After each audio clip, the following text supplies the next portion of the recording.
नमस्कार, देवभूमि समाचार में स्वागत है आपका। मैं हूं आपके साथ प्रियंका मिश्रा। बुलेटिन की करेंगे शुरुआत। उत्तरकाशी के सलवारा में यमुनोत्री धाम को जोड़ने वाली सुरंग में हुए हादसे के बाद अधिकारियों के आने का सिलसिला लगातार जारी है। मुख्यमंत्री के बाद आपदा सचिव रंजीत सिन्हा ने स्थलीय निरीक्षण किया और राहत बचाव के जरूरी दिशा निर्देश दिए। उन्होंने कहा कि कल शाम या फिर 15 नवंबर की सुबह तक फंसे मजदूरों को निकाल लिया जाएगा। साथ ही उन्होंने ये भी जानकारी दी कि सुरंग में फंसे मजदूरों को ऑक्सीजन और खाने की सामग्री भेजी गई है। इधर भारत सरकार का उपक्रम कार्यदायी संस्था NHDCL के अधिकारियों ने भी आश्वासन दिया है कि जल्द ही सभी को सुरक्षित बाहर निकाला जाएगा।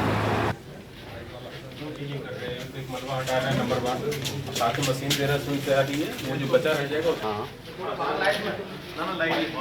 देखिए, हमने टनल में अंदर तक देखा है, लोगों से, अधिकारियों से और जो कंसल्टेंट्स उनसे विस्तार में चर्चा हुई है। टनल में इन्होंने जो मलबा था उसका लगभग 15 से 20 मीटर निकाल दिया है। हम देहरादून से अभी ऑगर मशीन और 800 mm का यानी 2.5 फीट का लगभग 2.5 फीट डायमीटर का हम पाइप मंगा रहे हैं। जितना निकल सकता है मशीन से वो निकाल रहे हैं मलबा। उसके बाद मशीन से बोर करके हम पाइप डालेंगे 2.5 फीट डायमीटर का, उससे लोगों को निकालेंगे। देखिए, अभी हमारा कंसर्न दो एस्पेक्ट है इसमें। एक तो जो टनल बन रहा वो है अपनी जगह, दूसरा जो मलबा आया है, जो लोग ट्रैप्ड हैं उनको बाहर निकालना। अभी हमारी फर्स्ट प्रायोरिटी है जो लोग फंसे हुए उनको बाहर निकालना। जब तक नहीं निकल जाते हैं तब तक उनको खाना, पानी, ऑक्सीजन वहाँ पहुँचाना जो की जाए। जो लैंडस्लाइड हुआ है तो अभी 1 मिनट में पहले ये खत्म कर लो। हम लोग 2 एक्शन ले रहे हैं क्योंकि हम लोग 100% फूल प्रूफ रखना है कि हमारे जितने साथियों को जल्दी से जल्दी निकालना है। तो इसके साथ जो है हमारा इरिगेशन डिपार्टमेंट के पास एक अर्थ ऑगर है जो मैकेनिकली ये पाइप के अंदर से पट्टी निकाल सकता है। तो अर्थ ऑगर भी चालू हो चुका है देहरादून से और हमारे जो है 800 mm के पाइप भी लोड होती है वहाँ से चालू होती है। तो जैसे ही वो आते हैं उससे हम एक्सकेवेशन शुरू कर देंगे। साथ ही साथ हम पुश मेथड भी अपना रखते हैं।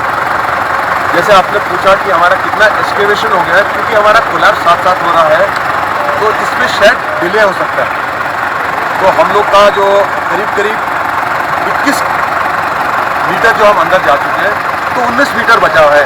हो सकता है कि हमारे पाइप ले करने से पहले ही हम लोग सफलता प्राप्त कर सकते हैं। पर लाइक ए सेड कि हमारे को जो है रिडंडेंसी अंग्रेजी में बोलते हैं कि एक मतलब फेल होता है तो दूसरी चीज़ होनी चाहिए। हम बाद में सोचने के लिए नहीं, हमने सारे प्लान बनाने की कोशिश करेंगे। अच्छा, तो उत्तरकाशी में जिस तरह से हादसा हुआ है, टनल में जिस तरह से 40 मजदूर फंसे हुए हैं, ऐसे में 36 घंटे से ज्यादा का समय बीत चुका है। लगातार ऑपरेशन NDRF SDRF की टीमों के द्वारा किया जा रहा है और इस ऑपरेशन के बाद मुख्यमंत्री पुष्कर सिंह धामी भी स्थिति का जायजा लेने के लिए पहुंच रहे थे। तमाम अधिकारी यहां पर पहुंच रहे हैं। आश्वासन दिया जा रहा है कि अगले कुछ घंटों में आज से लेकर कल सुबह तक मजदूरों को सुरक्षित बाहर निकाल लिया जाएगा। कार्रवाई जारी है। और उत्तरकाशी से हमारे साथ संवाददाता उपेंद्र असवाल फोन लाइन पर जुड़ चुके हैं। जी उपेंद्र, जिस तरह से लगातार ये ऑपरेशन लंबे समय से जारी है, बताया जा रहा है कि खाना पानी वहां तक पहुंचाया जा रहा है और मजदूरों से बातचीत भी हो गई है, क्या कुछ ताजा अपडेट है? जी, मैं आपको बता दूं कि लगातार जो यहाँ पे ऑपरेशन चल रहा है, यहाँ पे भी मशीनें काम करके काफी दिक्कतों का सामना करना पड़ रहा है। लगातार जो ऊपर से जो ये मिट्टी निकाल रहे हैं टूटता चला जा रहा है और दिन में एक बार से जो अंदर मजदूर फंसे गए हैं 35 से 40 लोग, इनसे बात हुई थी तो इनका कहना है कि यहाँ सभी लोग ठीक है और उनके लिए खाने की और पीने की व्यवस्था, खाना की और पानी जो पाइप के द्वारा अंदर भिजवाया जा रहा है। जी बिल्कुल उपेंद्र, तो ये पूरी जो NDRF और SDRF की टीमों के द्वारा जो रेस्क्यू ऑपरेशन किया जा रहा है, 4.5 किलोमीटर लंबी ये टनल थी, इसमें कितनी दूर तक अब पहुंच चुके हैं और कितना रास्ता अभी बाकी है तय करना? देखिए, मैं आपको बता दूं कि जो अभी NDRF की टीम है और जो सभी लोग काम कर रहे हैं, उनका कहना है कि 15 से 20 मीटर तक इन्होंने जो मिट्टी वो निकाल दी है। अभी लगभग 30-35 मीटर जो आगे जो मिट्टी है वो निकालने अभी बाकी है। जी बिल्कुल, तो इस पूरे मामले में अभी तक मजदूरों के जो परिजन हैं वहां पर, उनको किस तरह का आश्वासन दिया गया है? क्या लोग वहां पर पहुंचे हैं अभी? जी, मैं आपको बता दूं कि जो यहाँ पे मजदूर है वो सारे जो मजदूर है वो छत्तीसगढ़, बिहार और उड़ीसा से है। इनके परिजन तो लगभग यहाँ पहुंच रही है, लेकिन फोन के माध्यम से उनके परिजनों को आश्वासन दिया जा रहा है कि जो यहाँ पे मजदूर अंदर फंसे हुए हैं उन्हें सकुशल में बाहर निकाल लिया जाएगा। जी बिल्कुल, इस पूरे ऑपरेशन में माना जा रहा है कि अब जो है वो समय कुछ ही घंटे यानी कि आज रात से लेकर कल सुबह तक मजदूर बाहर निकल सकते हैं। कोशिश लगातार जारी है। अधिकारियों का इस पूरे मामले में क्या कहना है? ये कहना तो जल्दबाजी होगा कि कल सुबह तक या रात तक उनको बाहर निकाल दिया जाएगा। अभी जो इन्होंने जो मशीनें जो लगातार काम कर रही है, और ये कहना अभी जल्दबाजी होगा कि कल सुबह तक या कल शाम तक तब तक इनको बाहर निकाल दिया जाएगा। जी उपेंद्र, इसके अलावा आपसे यहाँ पर जानकारी चाहेंगे कि जिस तरह से लगातार कोशिशें की जा रही है, लगभग कितने लोग इस टीम में जुटे हुए हैं रेस्क्यू ऑपरेशन में? अब देखिए, इसमें एनडीआरएफ की भी टीम है, एसडीआरएफ की टीम है, प्रशासन के जो लोग हैं लगातार लगे हुए हैं, जो कंपनी भी यहाँ पे काम कर रही है उनके लोग भी लगातार 24 घंटे काम कर काम चल रहा है। और सभी की कोशिशें यही है, सभी का कहना यही है कि जल्द से जल्द इन लोगों को जो अंदर मजदूर फंसे हुए हैं बाहर निकाल दिया जाएगा। जी उपेंद्र, इस तमाम जानकारी के लिए आपको बहुत बहुत शुक्रिया। आप अपडेट बनाए रखिए, नजर बनाए रखिए। तो ये तस्वीरें आप देख पा रहे हैं, ये उस समय की तस्वीरें हैं जब मुख्यमंत्री पुष्कर सिंह धामी मौके पर पहुंचे थे, स्थिति का जायजा लिया उन्होंने और एनडीआरएफ, एसडीआरएफ के तमाम अधिकारियों से उन्होंने बातचीत की। साथ ही साथ जरूरी दिशा निर्देश भी दिए गए हैं। मुख्यमंत्री ने यह आश्वासन भी दिया है कि जल्द ही जल्द सभी मजदूरों को सुरक्षित बाहर निकाल लिया जाएगा। आप तस्वीरें देख पा रहे हैं किस तरह से अधिकारियों से स्थिति का जायजा लेते हुए मुख्यमंत्री उस समय दिखाई दे रहे हैं। और इसके बाद बात करेंगे अगली खबर की। उत्तरकाशी सुरंग हादसे के बाद उत्तराखंड के सीएम पुष्कर सिंह धामी ने प्रेस कॉन्फ्रेंस की। सुनिए क्या कुछ कहा सीएम धामी ने। में जो प्रस्तावित टनल का निर्माणाधीन कार्य था लगभग 4.5 किलोमीटर का, उसमें मात्र 400 मीटर बचा हुआ है ब्रेक थ्रू के लिए। मतलब कि लगभग टनल 4 किलोमीटर से ज्यादा बन चुकी है और अचानक बीच में ये मलबा आने से 40 श्रमिक भाई अंदर फंस गए हैं और उनको निकाले जाने के लिए लगातार बचाव का काम किया जा रहा है। रेस्क्यू अभियान चला हुआ है जिसमें सभी एक्सपर्ट एजेंसियां काम कर रही हैं और आरबीएनएल के लोग भी वहां पहुंच गए हैं। अन्य एजेंसियों के लोग भी वहां पहुंचे हुए हैं जो टनल के क्षेत्र में अपनी विशेषज्ञता रखते हैं। बचाव का काम तेजी से हो रहा है। रात्रि को उनसे संपर्क भी स्थापित हो गया है। ऑक्सीजन लगातार भेजी जा रही है, पानी भेजा जा रहा है, खाद्य सामग्री अंदर भेजी गई है और उन्होंने अंदर से भी ये कहा है कि अभी खाद्य सामग्री उनके पास पर्याप्त हो गई है, इसलिए उसको भेजने की अभी जरूरत नहीं है अंदर से, जो उन्होंने बताया है। माननीय प्रधानमंत्री जी ने स्वयं इस पर बहुत चिंता व्यक्त करी और कल उन्होंने दूरभाष पर सारी जानकारी ली और बचाव के लिए हर संभव जो भी सहायता केंद्र की तरफ से हो सकती है उन्होंने हमको आश्वासन दिया है। और केंद्र की जितनी भी एजेंसियां इस पर काम करती हैं टनल के क्षेत्र में जिनकी विशेषज्ञता है, सारे के सारे वहां पर काम कर रहे हैं। मैं अभी स्वयं मौके पर वहां पर गया हूं। सभी लोग सुरक्षित हैं। मैं उनके सभी जो लोग अंदर हैं उनके सभी पारिवारिक जनों से भी उनको आश्वस्त करता हूं कि हमारा संपूर्ण प्रयास है कि जल्दी से जल्दी सबको बाहर निकाला जाए। उसके लिए कुछ ह्यूम पाइप इत्यादि की भी आवश्यकता पड़ रही है। एक रास्ता अलग से बना रहे हैं क्योंकि वहां पर थोड़ा सा जितना मलबा हटाया जा रहा है वो मलबा फिर से ऊपर से मलबा लगातार नीचे गिर रहा है, इसलिए बहुत काम जो है मैनुअली वहां पर किया जा रहा है। और अभी ह्यूम पाइप की आवश्यकता थी तो ह्यूम पाइप यहाँ देहरादून से और हरिद्वार से वहां पर भेजकर लगभग 60 मीटर से ज्यादा का रास्ता बनाना है, तो उसको बनाने की प्रक्रिया जल्दी शुरू होगी। वहां पर सभी लोग अपने काम पर लगे हुए हैं।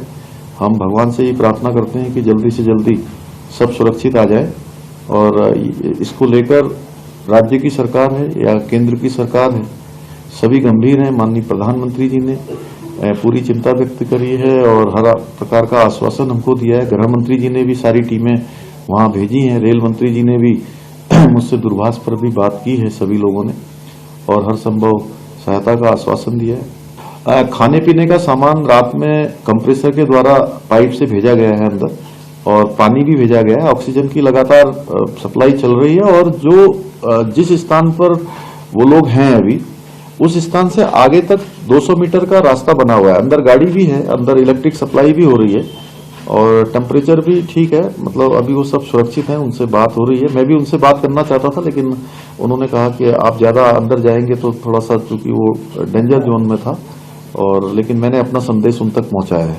ये काम इतने महत्वपूर्ण है और इस पर जो भी चीजें हैं वो तो हम लोग बाद में देख लेंगे आखिर क्या कारण रहा है, लेकिन अभी हमारी प्राथमिकता है कि सबको सुरक्षित बाहर निकाला जाए। अभी चूंकि ये जो वहां पर विभिन्न प्रकार के जो विशेषज्ञ आए हैं वो प्लान A, B, C 3 प्लानों पर काम कर रहे हैं और सब में प्राथमिकता यही है कि सबको बाहर निकाला जाए। और ह्यूम पाइप भी उनकी पहली प्राथमिकता में से एक प्राथमिकता है कि ह्यूम पाइप अगर लगा दिया जाएगा तो सुरक्षित रूप से सब लोग बाहर निकल आएंगे। ये चूंकि समय इसमें लगेगा क्योंकि मैनुअली भी बहुत काम करना पड़ रहा है और मशीन से जो काम हो रहा है उसके कारण से मलबा फिर से नीचे आ रहा है। इससे कोई खतरा ना हो, अंदर जो लोग हैं उनको सुरक्षित रखा जाए, इसलिए समय जितना भी लगेगा लेकिन सबका प्रयास है कि उनको सुरक्षित बाहर निकाला जाए।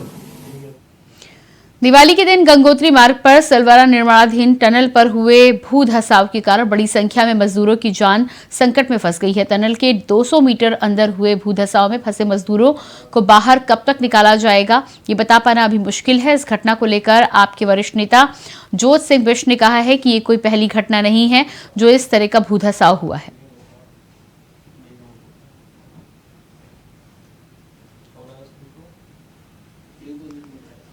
दीपावली के दिन उत्तरकाशी के सिलक्यारा डंडाल गांव टनल में भू धसाव के कारण 36 से ज्यादा मजदूरों की जान सांसत में है और जिस तरह से 200 मीटर अंदर भू धसाव हुआ उससे उन मजदूरों को कब रेस्क्यू किया जाएगा अभी ये साफ नहीं हो रहा है। ये कोई पहली घटना नहीं है कि जब इस तरह का भू धसाव हुआ हो। इससे पहले रैणी गांव में जो हादसा टनल के अंदर हुआ, उसके बाद जोशीमठ में जिस तरह से दरारें आई और चंबा की टनल में की दरारों की खबर से लेकर के ऋषिकेश कर्णप्रयाग रेल लाइन में अलग अलग टनल पर भू धसाव और गांव में दरारें पड़ने की खबरों से निश्चित रूप से सबक लेने की जरूरत है।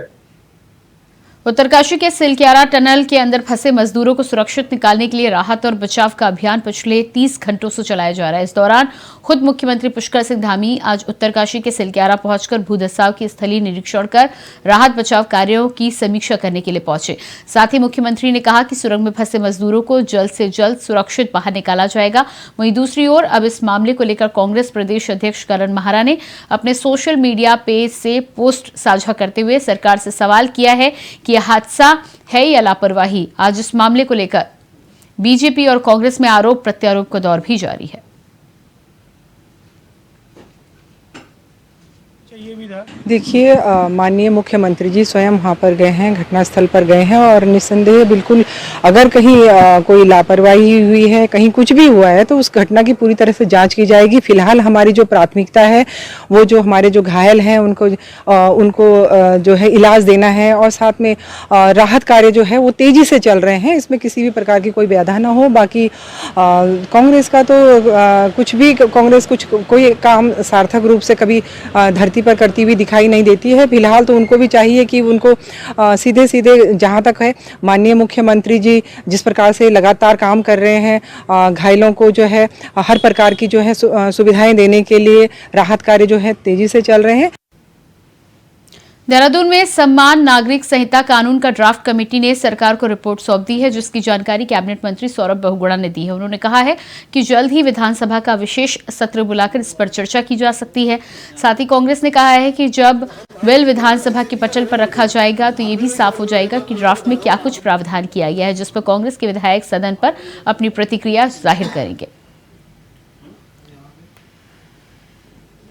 का ड्राफ्ट जो है वो सर कमेटी के द्वारा सौंप दिया गया है, उसको हम विधानसभा सत्र में उसको लाएंगे, उसको पारित कराएंगे। जैसा कि उत्तराखंड सरकार की मंशा थी, माननीय मुख्यमंत्री जी का वादा था उत्तराखंड की जनता के साथ कि हम यूसीसी लागू करेंगे। 22 के चुनाव के पहले हमारी घोषणा थी और सबसे पहली कैबिनेट में हमने इसको स्वीकृति देने की काम करे थे और मुझे पूर्ण उम्मीद है कि जल्द से जल्द ये सत्र बुलाएंगे और उस सत्र में यूसीसी को और हमारे राज्य आंदोलनकारियों वाला जो आरक्षण है उसको हम स्वीकृति देके और उसको उत्तराखंड में पारित करेंगे। भारतीय जनता पार्टी का अपना एजेंडा है, वो अगर टेबल करना चाहते तो करें, जो हमको कहना होगा हमारे लोग सदन में करेंगे, चर्चा करेंगे, देखते हैं उस ड्राफ्ट में क्या है, क्योंकि हमने इनसे ड्राफ्ट मांगा था, क्या उद्देश्य है कहा था, तो उन्होंने हमको दिया नहीं, न सरकार ने उपलब्ध कराया और न ही जो कमेटी बनी है, ड्राफ्ट कमेटी थी, हमने उनको भी पत्र लिखा था, उन्होंने भी हमको नहीं दिया है। यूसीसी को लेकर एक बार फिर राजनीति तेज हो गई है और जो चर्चाएं हैं यूसीसी को लेकर वो एक बार फिर उत्तराखंड में उठने लगी है।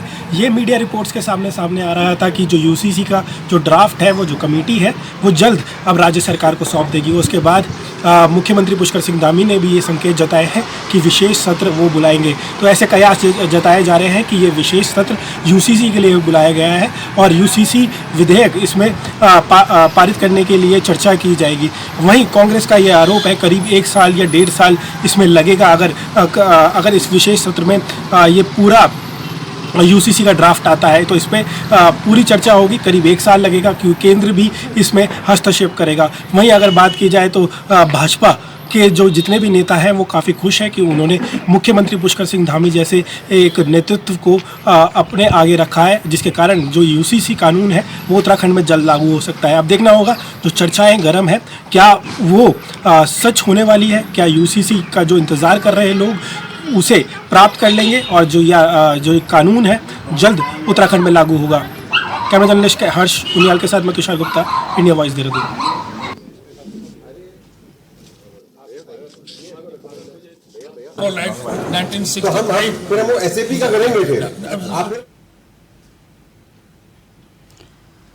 तो यूसीसी के ड्राफ्ट को लेकर जिस तरह से जानकारी सामने आ रही, बताया जा रहा है कि विशेष सत्र के साथ इसे पारित कराने का काम सरकार करने की कोशिश कर रही है।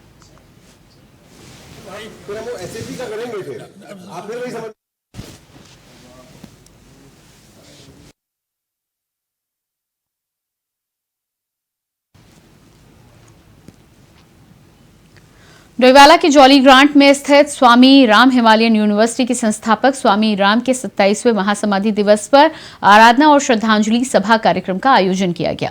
बता दें कि कार्यक्रम में मुख्य अतिथि के रूप में पद्मश्री स्वामी श्री भारत भूषण और संस्थान के कुलाधिपति डॉक्टर विजय धस्माना ने शिरकत की। इस दौरान उन्होंने स्वामी राम पर पुष्प अर्पित कर श्रद्धांजलि देकर कार्यक्रम की शुरुआत की।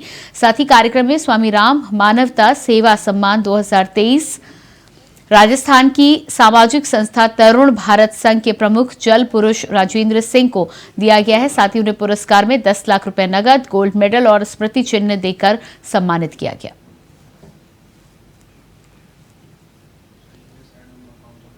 गुरुदेव को शरीर छोड़े हुए 27 वर्ष पूरे हो गए हैं। 13 नवंबर 1996 को गुरुदेव ने शरीर छोड़ा था और उनकी स्मृति में हम हर वर्ष यहाँ उनकी पुण्यतिथि पे हम सब लोग इकट्ठा होते हैं, उनको याद करते हैं, उनको अपनी श्रद्धांजलि देते हैं। और इस समय जो संस्थान में जो उत्कृष्ट कार्य करने वाले लोग होते हैं उनको पुरस्कृत करते हैं।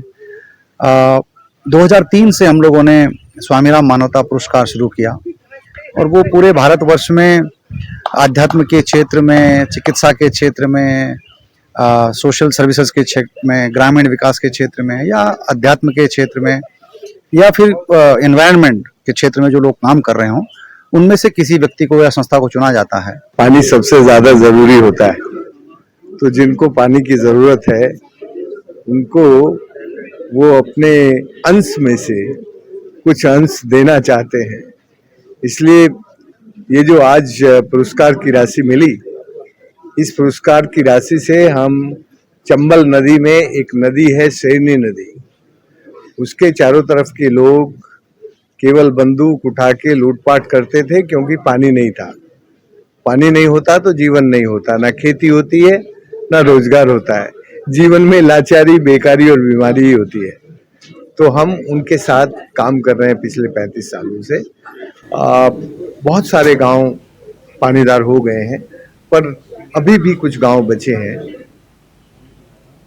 दीपावली पर देहरादून में आग का तांडव देखने को मिला है। बता दें कि शहर में दीपावली के दिन आग की 19 घटनाएं सामने आई हैं, जिसके कारण देहरादून अग्निशमन विभाग रात पर एक्टिव नजर आया। इस दौरान शहर में दहशत का माहौल भी बना रहा। बता दें कि घटनाओं में आग का मुख्य कारण आतिशबाजी थी। दरअसल देहरादून में दिवाली के दिन कई जगह आग लगने की घटना सामने आई है, जिसमें प्रेमनगर में शॉपिंग स्टोर और श्रीरामपुरम में हार्डवेयर का गोडाउन में सबसे भीषण आग देखने को मिली, जिसमें लाखों का सामान जलकर खाक हो गया। कल रात में जो है कुल देहरादून शहर में छोटी बड़ी 19 घटनाएं घटित हुई हैं। इसमें से अधिकतर जो है आतिशबाजी के कारण हुई जो, और 2 घटनाओं में संभावना है शॉर्ट सर्किट के हुई, क्योंकि जो है एक नंदा चौकी में जो विशाल मेगा मार्ट का स्टोर था उसके सबसे ऊपरी मंजिल पर एक रूम में जो है आग लगी थी, तो पूरी तरह से चारों तरफ से क्लोज था, तो ये पॉसिबिलिटी है कि उसमें जो है शॉर्ट सर्किट से आग लगी थी। और दूसरा है श्रीरामपुरम में जो है हार्डवेयर का ये गोडाउन था, इसमें जो आग लगी है तो इसकी भी पॉसिबिलिटी है, संभावना है कि ये शॉर्ट सर्किट से हुई। रक्षा राज्य मंत्री अजय भट्ट और पूर्व मुख्यमंत्री और सांसद डॉक्टर रमेश पोखरियाल निशंक ने आज पारिवारिक सदस्यों के साथ भगवान बद्री विशाल और केदारनाथ के दर्शन किए, तो वहीं मंदिर समिति की ओर से उनका स्वागत किया गया। भगवान केदारनाथ का प्रसाद भेंट किया गया। इस अवसर पर बड़ी संख्या में भाजपा के कार्यकर्ता उनके स्वागत हेतु बद्रीनाथ धाम पहुंचे।